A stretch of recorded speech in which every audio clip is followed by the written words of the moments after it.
Bonjour, nous sommes le lundi 30 mars, pour ceux qui seraient déjà perdus. Et pour ceux qui auraient raté la nouvelle hier, non, pas à l'heure d'été.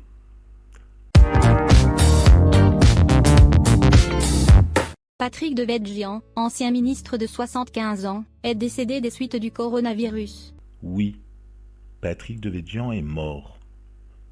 Personnellement, comme aurait dit Chirac, décédé lui aussi en septembre dernier, pour ceux qui ne seraient pas au courant.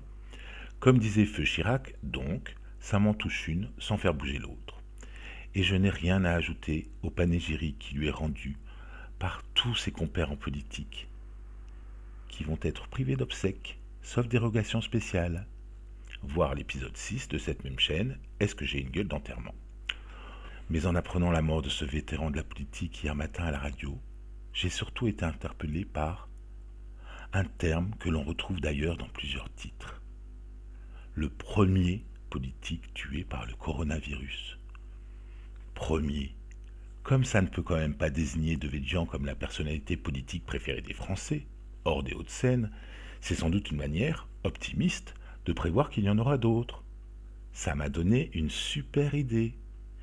Pour aider la Française des Jeux, qui prévoit une baisse des mises de l'ordre de 50% pendant le confinement, et les petits et gros épargnants qui se sont rués sur ces actions lors de la privatisation de novembre dernier, et enfin les parieurs de Parions Sport soumis au régime sec à cause de l'annulation de toutes les compétitions, oui, tout ça en même temps, je m'en vais proposer à la Française des Jeux la création du parion politique. Le principe est tout simple. Il suffit de parier sur l'homme ou la femme politique qui sera deuxième, troisième, quatrième, etc. à mourir du coronavirus.